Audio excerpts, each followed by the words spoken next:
Welcome back, everyone. We're here with our NFC South recap video. We're going to hit all the high notes for each of the teams that we've discussed in detail in other videos. You can go see them. They're more in detail, like I said. They're running through all the positional groups, the projected win-loss for each team, going through the schedule, breaking down each matchup, talking about what they've lost in the offseason, what they've gained. But here we're just going to hit the high notes, go over who's going to win a division, what each team has to look forward to for 2023 after 2022, and go from there. If you like all these videos that I've been putting out, please hit that like, comment, or subscribe button so you can get every team. We're going through every team prior to getting to NFL kickoff in September. We're going to hit all 32 teams, including division recaps, top 10 quarterbacks, top 10 running backs, top 10 every positional player, top 10 offensive, top 10 defenses. We're going to go through everything that we can prior to kickoff in September. So please hit that subscribe button to get all the info that I'm putting out here on these videos. But let's get straight into it. So we'll start with the Bucs, and here's my depth chart that we had from before that we discussed. They were 13-4 last year. You know, they lost to the Rams, and that they tried to make a comeback in that game and were unable to. Their defense just got kind of picked apart by Matthew Stafford, and then Matthew Stafford and Rams kind of almost gave it back at the end of the game. Some of the key additions, they do have Tom Brady back. They have this great receiver group again. They lost Antonio Brown, replaced him with Russell Gage. It's going to be maybe even an improvement for sure, being that Antonio Brown was such a distraction for the team. They re-signed Carlton Davis at the cornerback position. Key bringing him back for sure. They also brought back Ryan Jensen. I mean, him coming back is partially due to the fact that Tom Brady's back. We talked about parts of the team that could drop off, and I said the running back room being due to their age. But Rachaad White may come in here and get behind this offensive line and run the ball like crazy, give Tom Brady that running back position power that he needs. It's just going to further strengthen the pass game. Tom, we've discussed it, but everyone says Father Time can catch up to him. I don't want to believe it anymore until it actually happens. The man put up MVP numbers last year at 40 some odd years old. I don't want to say he's not going to do it until he proves that he cannot do it anymore. They brought back Fournette and Golston. They brought in Shaq Mason for a bag of pennies, pretty much, from the Patriots. Don't know what that was about. Good for the Bucs, though.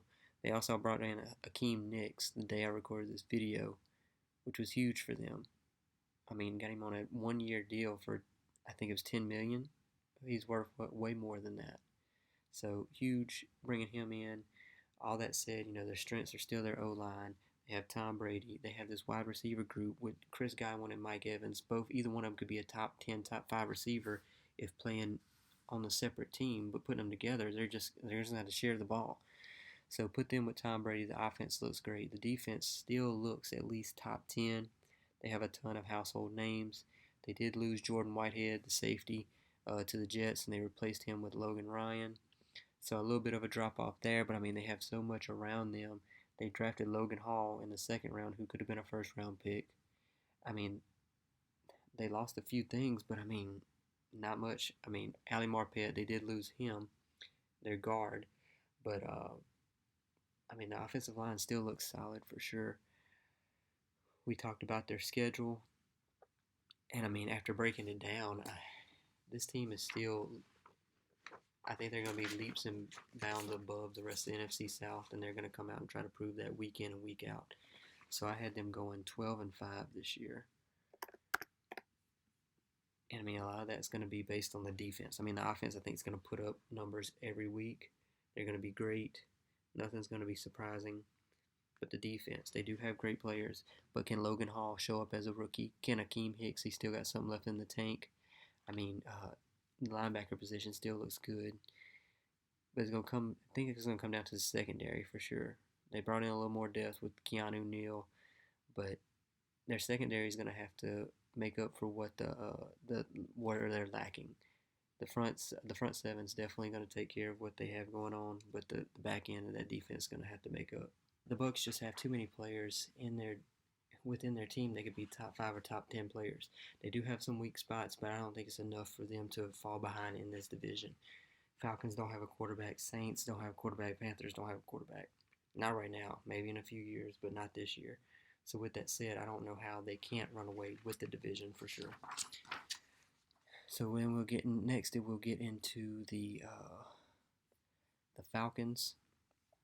Discuss them. Last year they went 7-10. They're in a rebuild now. They got rid of Matt Ryan.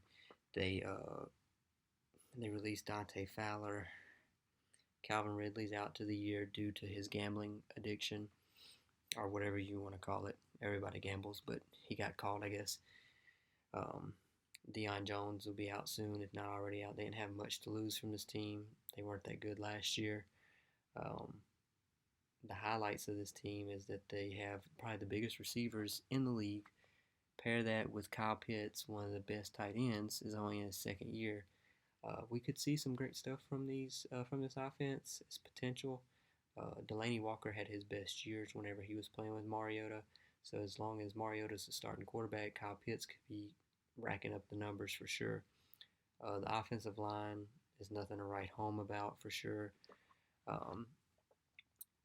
Still a lot that can be improved upon, especially with the offense. It's okay, but it could be better for sure. Ritter, when are we going to see him? They're gonna have to start him sometime this year. They're not going to go the whole season with Mariota being the starting QB.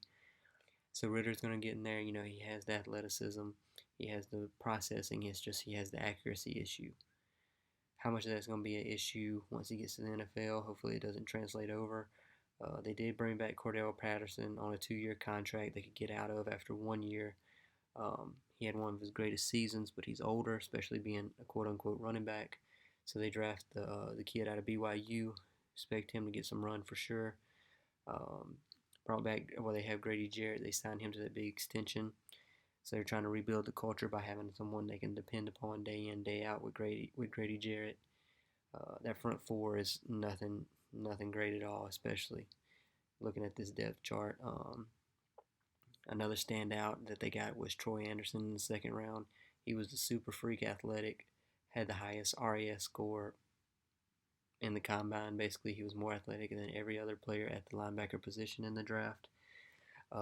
Going on back to looking at the secondary, they have A.J. Terrell and Casey Hayward. Casey Hayward had a good beginning to his season last year with the Raiders. They're hoping they can get that from him the entire year, but this defense is going to be god-awful. Offense, if they're average, that would be great for them. If this defense is not bottom 10, that would be great for them. They have no talent in a lot of positions, which is going to come back to haunt them for a while, and they have the biggest dead cap hit in history. They're paying Matt Ryan and Julio Jones, I think, combined like $56 million this year or something like that. So even if they wanted to bring someone in, they couldn't. We're just going to see also what happens with Drake London. He got drafted as the first wide receiver. A lot of people didn't expect him to be the first receiver off the board, so we'll see what happens with him. Especially having Ritter in there also. Are they the duo of the future in the NFC South? It's to be seen for sure. There's no way they win the division. They don't have any MVP candidates. Nothing special really going on in Atlanta this year. If they get to 9 wins, if they get above 500, it would be a great season for them. It would be equivalent to them winning the Super Bowl in Atlanta. But don't expect great things from the Falcons this year. The most intriguing things from the Falcons are when is Ritter going to get his shot? Their bye week's not until I think week 14. Hopefully they don't wait that long. Mariota's not the future. He's a bridge quarterback for Ritter. The only other thing that's of intrigue with this team is, can they be a red zone threat? They have all the weapons to be a red zone threat. They have the largest wide receivers with Drake London and Bryan Edwards. You pair those with Alden Tate, who's also large, and Kyle Pitts. You put all that together with the athleticism of Mariota or Ritter, and then Cordero Patterson catching passes out of the backfield. Red zone's going to be intriguing for them. But with all that said, I don't see this team doing too much better than 5-12. I have them 5-12, and like I said, if they go 7-10 again, it'd probably be a great season, being that they're on the rebuild. But they probably want to see what they have in Ritter, because if he gets out there and is god awful, They could be playing for that number one pick and going for Bryce Young or C.J. Stroud next year. So that's for the Falcons. Now we'll get into the Saints real quick. With the Saints, I mean, they had a lot of transition this year. Sean Payton's out. Jameis Winston's trying to come back from the ACL. They did have some losses, which included Deshaun Watson. Probably a good thing they lost out on him at this point. They lost maybe the best tackle in the league with Teron Armstead, if not the best one, top five. Marcus Williams, one of the best safeties in the league, is out. He goes to Baltimore on the huge deal. Malcolm Jenkins retired. And Malcolm Jenkins showed that he still had something left in the tank. So them losing to him wasn't the best of things. They replaced Marcus Williams with Marcus May. Bring him in from the Jets. He was injured all last year, so we're trying to wait and see what he still has left coming off that injury.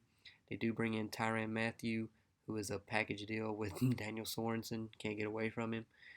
It's going to be intriguing to see how they use him. He was the kind of the jack of all trades in KC, but I don't know if he's going to have that same role here in New Orleans. What's Jameis going to do this year? He was 5-2 as a starter last year, but how much of that was due to him and not necessarily due to the defense around him? I could see him reverting back to his old ways. He does have the wide receiver group, which could be one of the top wide receiver groups in the league, or it could be one of the most disappointing. Michael Thomas had the drama with him all last year with the ankle injury. So if he played great, that would be not surprising. But if he also had all type of dramatic issues yet again, also would not be surprising. They expect Olave to be the wide receiver 2, come in, probably be a cornerstone for years to come. But I mean, wide receivers also have been known to bust, so that wouldn't be surprising either. Jarvis, he's still young. He's coming off an injury. He's been injury prone before. Is he going to be like he was last year in that Cleveland offense, or is he going to be the Dolphins' Jarvis Landry, where he's putting up 15 catches a game for 80 yards? They lost some offensive line, like I said, but they got Penning, hoping he can come in and replace Teron Armstead to some extent. The defense, they look for them to be a top 10 defense with all these additions. They still got Marshawn Lattimore, one of the top corners in the league. Pair him with Chauncey Gardner-Johnson. One of the better duos for sure. Davenport hasn't lived up to the hype of being the first round pick that he was. Cam Jordan's getting older. I mean, we'll see what happens with this defense. Demario Davis was one of the best linebackers in the league last year by PFF grades and everything else. But I mean, you put all that together, they still have issues at the tight end position. Troutman has not done anything. Taysom Hill is being paid $2 billion per year to suck. They still have cap flexibility issues. They were a top 5 D last year, but I mean, based on DVOA. But is that going to carry over? They lost some key pieces for sure.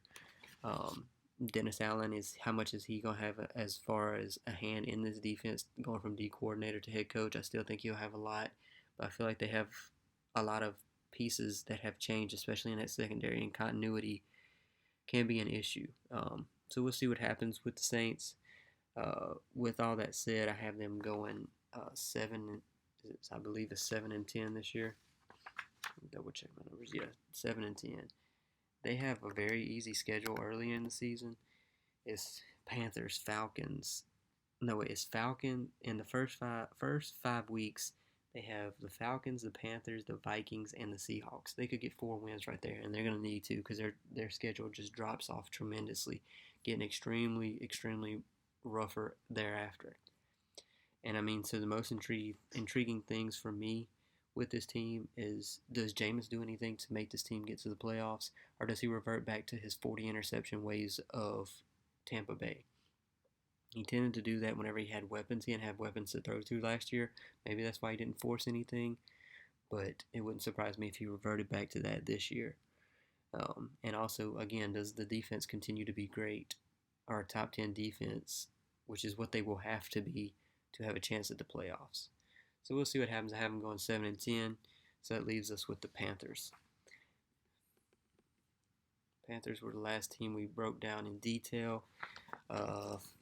They're in a sense of a continuous cycle of chaos in Carolina. Matt Rule's probably on his way out. some of the losses they had lost Stephon Gilmore. Don't know why they ever traded for him. They were never going to make the playoffs, so not real sure what they were thinking there.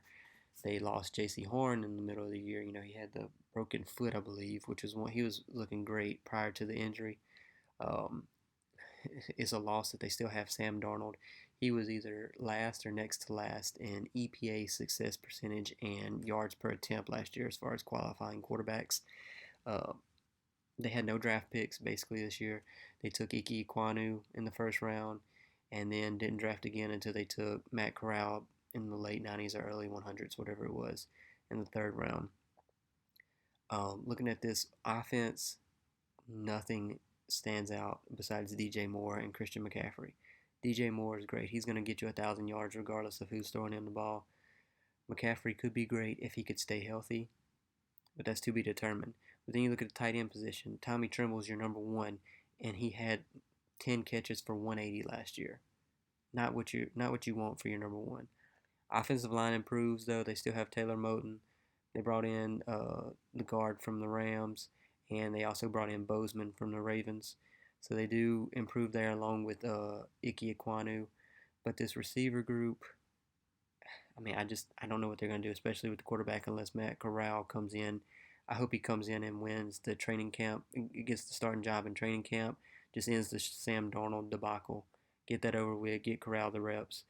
The running back room could be great if McCaffrey's healthy. I'm sure they're going to lessen his workload this year. They got Hubbard, who was pretty good last year when filling in with McCaffrey. But I mean, these running backs could be even better if they had a passing game. Dante Foreman filled in great for Derrick Henry when he was hurt. Um, so the offense is going to be mediocre at best. I don't expect great things from them. Looking at the defense, I mean, they brought in Matthew Ioannidis and they brought in Xavier Woods. They had a big issue with the safety position last year, but now they're going to be able to move Jeremy Chin back into the box, like I discussed in detail in the Panthers video, which is where he played better as a rookie. Um, they still got Brian Burns, who could be a top 5 player on his best days. J.C. Horn's coming back. Hopefully, he can be a top cornerback. C.J. Henderson, more of a reclamation project after he went to Jacksonville, got traded to the Panthers. So they're hoping they can bring him back into form, be a great cornerback, be a great duo with him and J.C. Horn. J.C. Horn, young future between the two. Hopefully they can be great. I mean, but outside of that, they just have so many weaknesses, especially being the quarterback position, maybe their biggest weakness. Without a quarterback, they're not doing anything. But yet again, I'm hoping Matt Corral can come in, shock everyone, be great, give him another angle to attack, especially being as athletic as he is. You know, he ran the ball many, many times while at Ole Miss. So maybe it just gives him another opportunity to get the ball down the field, you know, just another wrinkle in the offense. But with all that said, I mean, I also have them going 5-12. Them and the Falcons are going to be competing for the bottom of the division. Whoever's at the bottom is probably going to get a top 3 pick guaranteed. So they could be playing who can lose by more points by the end of the year. Um, it's not going to be a pretty year. Matt Rule is probably going to be out of Carolina by mid-season. Their bye week's week 13. I have them losing 6 of their first 7 games. Week 8 they play the Falcons. That would be a perfect time for Matt Corral to come in and show the Falcons that he's the future. So we'll see what happens. I mean, I don't have high hopes for him for sure. I would like to see C.J. Henderson do more. Like I said, I want him to bounce back, get out of Jacksonville, get out of that debacle that was in Florida, go to Carolina, show that he still can be a great. I believe he was their first round pick, and he can be great in Carolina. You know, build his defense for the future, especially on the back end. But I mean, most intriguing things is how long is Darnold going to last? Hopefully not long. Hopefully he doesn't even get to week 1. I do also hope they stay away from Baker Mayfield and Jimmy G. No reason to bring them in. They're not the future. You need to go with Matt Corral. If he's not the answer, get prepared for next year, just like the Falcons. If Ritter and Corral both look horrible, I mean, I believe both teams can easily be convinced to be full rebuild and go for Bryce Young or C.J. Stroud. We'll see what happens. I mean, they did have Spencer Rattler being one of the top, if not the top quarterback coming into this year a year ago, and he lost his starting job at Oklahoma. So crazier things have happened, but all in all, I see the Bucs running away with the division. There's no one going to compete with them. Saints are the only team that has a chance, but I see Jameis reverting back possibly to his old ways. The defense not being able to carry them, especially with the moving pieces that they have this year. Tom Brady's on a mission. He's trying to get that 27th Super Bowl ring. So he's just going to demolish the entire division. Hope to be surprised, but it's kind of clear cut who's going to be the winner here in the NFC South. So with that said, that's our NFC South recap. Hope you enjoyed it. Please go check out all the other detailed videos of all teams in the NFC South. Already done the AFC South as well. We're going to start bouncing around, starting with the worst teams, getting up to the best teams for the rest of the NFL until we finish every team, every division prior to kickoff. Do some more videos breaking down what the season has in store for everyone. And please, if you're liking all these videos, hit that like button, hit the comment button.